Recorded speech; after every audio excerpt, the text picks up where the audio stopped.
Welcome to Empower. This is a program where we focus on people and workplace. My name is Beatrice Chuchu. And I thank God that He's taken care of us. And I'm glad that you're together with us and you've decided to watch this program. Kindly keep giving us feedback, getting back to us, so that we can mold one another. And in this program, when we focus on people and workplace, we want to ensure that we shine for Christ where God has kept us. And today I'm not alone. I have a special lady who is going to interact with us today, and we have to get to know her. So please, welcome and say hi to us. Thank you so much. And hi, people. Yes. Welcome. Kindly tell us who you are, what you do, so that we can get to know you. Okay, my name is Elizabeth Mungai, but children call me Teacher Liz. I have been teaching children for the last 10 years. 10 years, yes, it should be 8 to 10 there. So these days I'm just saying it's 10 years. 10 years, yes. Yes, I've been teaching children in informal settings and some settings that are not very formal, informal and formal. And I teach them on life skills. I am helping children to be able to own up their lives and make informed decisions when it comes to some of the things that they are going to face in this life. One of the biggest life skills that I am passionate about teaching children is the importance of having vision. Seeing yourself in a picture of where you want to be. You see, like, we need to help children to build a picture first in their mind, and then they are going to be able to be encouraged or even have a drive as they live. So that is who I am. I am a Sunday school teacher, teens teacher now in my church, life skills teacher. I am basically a lover of children. Wow. Yes. I can see the passion. A lot. I hope so. Amazing. Now, maybe, Liz, just to get back a bit, yeah? How did you start teaching children? Is it out of love for children, or what actually brought this? So this is going to be a very interesting part because I have been sitting down and thinking about how I got into children. Yes. The reason why I work with children is because I knew I would work with children at 12 years. At 11, 12, I knew that my life was leading to working with kids. I thought I was going to be a pediatrician. My mind would tell me, you can be a doctor. I never wanted to be a teacher, actually.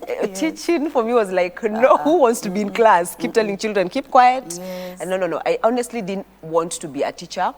But going back, I was a very curious child. I was the child in class that would step in, and the teacher would sometimes look at, oh, Fuchs, she's here again. She's here again.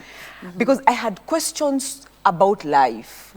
And so one day I went to Sunday school and I asked my teacher, why do you keep teaching us about the story of Jonah? Is he coming back? Am I supposed to be Jonah? Or exactly what are we supposed to do with this whole story? The teacher told me, I don't know. It is in the Bible. Wow. I said, okay. Okay, he said, all right. I went to school and I started asking a teacher. I asked a teacher, why do you teach us maths and English? What exactly is it for? The teacher told me I have too many questions. I should sit at the back and keep quiet and just follow the system. I can imagine. I was like, okay. I went home. I asked my mom, why do we have to do things the way we do? Today we wake up, sleep, go to school. What is this whole point about life? And my mom said, I don't know. Ask your teachers. Oh my, the ones who are telling you to sit at the back. Yes, the teachers are telling me sit at the back. The Sunday school teacher is telling me, you know, this is what the Bible says. And so out of curiosity, I started observing how life was happening.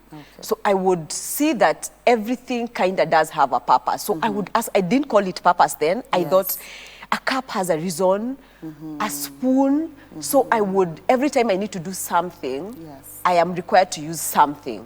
So maybe, for example, I need to use the washroom, there's a toilet.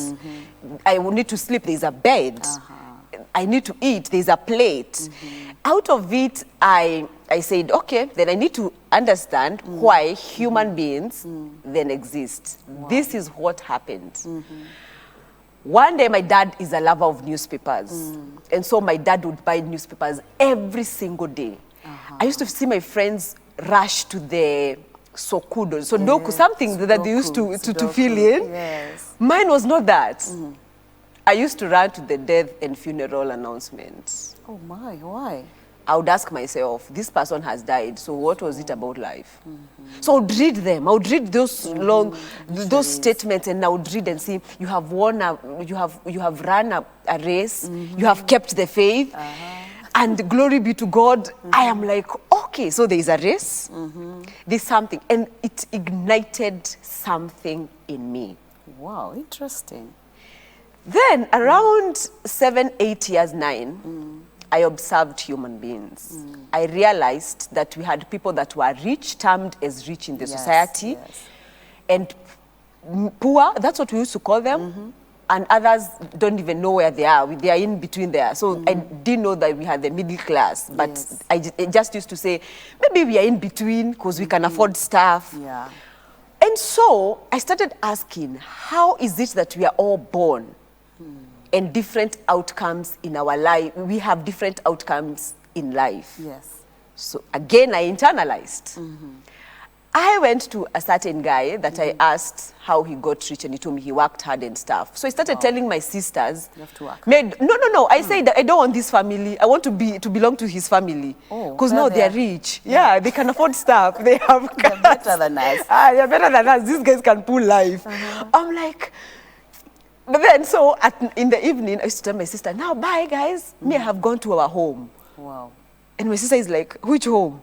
The rich. The rich home, you know? And so I would look at all that. For me, I tell myself it's like I never had a childhood to really like play. My childhood was internalized. Just thinking about life. About life, yeah. Understand why things are like this. Yeah, how things are working out the way they are working. And so I went to that group, and I realized that there are people who had lost their mind. We call them mad, kinda, in the society. They are different. Yes. And this is what I decided to do. I decided to befriend them. Wow. I knew every single person that has lost their mind in my area. What would you do with them? I would walk to them and ask them, hi, what's your name? Sometimes they would tell me their name. And then I would ask them, do you pray? And they're like, no. Then I would ask them, do you want food? Sometimes I would get something from our house and give them. To them. I remember my mom one day making a joke and saying, if you want to know who has lost their mind recently in this village, just ask my daughter. She knows them. So they would see me and come running. Sometimes they would... because you're befriending them. Yes. And so for me, I started thinking, how is it that a human being is born like this and then end up like this? But the best part for me was when I started to internalize the word of God. When now the story of Jonah stopped being a story. Now I started telling God, When please was help that? me. When I was think it was around, when was that? 10, 11 years. 10, 11. 10, 11 years to off. 10, 11 years to off. Because my teacher said that you can talk to God Yes. and ask them questions and ask And him ask him questions. yes. So I was like, okay. But then I asked, how do you hear? Oh, when he answers you. Yeah, because when you ask a question, you expect an answer. How do I hear? Yeah. I can hear my teacher answer me. I can hear my parents answer me. I can hear them ask. So I asked my teacher, how do I hear? And my teacher said, you will know. Wow. God is amazing. Today, many years back, I can say that God is really amazing. True. Because in that whole questioning, at some point, I thought I was not okay. Yeah. Sometimes my mom kept telling me, you have too many questions for life. And I said, let me see where it gets me. Yeah. So I have become an observer. I walk into places and I observe people. I think that's why God even called me for children, because I see them. Wow. And so when did you start maybe getting interest in children now? Children stuff came in. I started telling myself, if everyone is born as a child, and you have different outcomes in life, then if we worked on the child,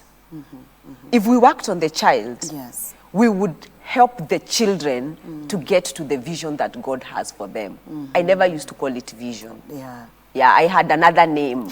I used to call it something. I thought it was just something. So I'll call it something. So I told myself, if it's true that we were born children. So I kept asking my mom, is it true that children are born? And then my mom would say, no, they're in the supermarket. I'm like, which supermarket exactly? Yeah, the way we tell young kids. Yeah, which supermarket? So my mind started telling me that if this is the way that human beings' outcome are, then if we fix the child, then the outcome will be different. the outcome is going to be different. Yeah, you're right. And so I started getting interested with the children so that I can help them to have a better outcome. Wow. So in school, because our school used to have school bus, Yes. and we used to have a playground. When class 6 and 7 would go to play, and Yes. 8, I would run to the playground, to the small babies. Wow. And I would start asking them, what do you want to become in life? Like, what did you eat yesterday? Like, how do... So I didn't have time with my peers. I You're had going to time the- with to the young kids. ones, yeah. I had time with these little ones. And so they started liking me. Yeah, We started definitely. like, hi. Because you have interest. Yeah, you know, then kids are really so nice and warm. They're like, hi, even you tell us what you ate yesterday. Yes. So that interest started building up, building up, Yeah. building up. So I would find myself go to children's home even in class 8. Wow, on your own. Yes. I would know if there's a children's home somewhere, I would go and I would sit with them. And then I'll ask God now again, how did these ones end up here? Yeah. And so for me, as I have grown, it was stamped in me that if you work on the child, Yes. if you help a child paint a picture of themselves, human beings are willing and able to pull themselves through It's amazing. out of any situation. And so the next thing came in. So I started asking God, how do I do this? Because I honestly don't want to be a pediatrician anymore. Yeah, because now the thing has changed, yeah? And you're still in primary school. I'm in primary school. Wow. I'm in It's very primary interesting. school. I'm failing exams, but then I'm finding that I like things that are dealing with humanity. If you talk about a human being and how they think, I am interested. If you're in church and you start teaching about how God created human beings, I am interested. Yes. Now I started conversing more with God. I started Wow. writing letters. I started asking him, God, what is your plan? Jeremiah 29:11 for me worked it. Wow. It worked it. It stamped something in me. It said, Interesting. if you say that I have a good plan, and I'm like, you're God. So I would look at the universe. I would look at the world. I would look at how he has created the trees. And I'm like, if you can make a tree grow like this, then there's something that you have put in a human being that if we nurtured it, Yeah. we would help humanity live the purpose that you have for them. It's amazing. And it's good to listen to you because I can easily relate with that. Yeah? Yeah. And especially when you say you have to deal with the little one because it affects who they become, even the people we end up having in workplace. Yeah. Wow, it's amazing. And I'm eager to hear, I know you should be taking a break. Yeah. I'm eager to hear how the journey from there, primary school up to where you are right now, Yeah. where God has placed you. It's quite amazing. We are taking a short break, Eve, and we'll be coming back. Thank Liz, just to hear more about what God has, what he has done for you. I believe you're getting excited as you listen to Liz as she takes us through her life. It's so interesting to see the passion of working with young children. My name is Beatrice Chuchu. Don't go far. We'll be right back.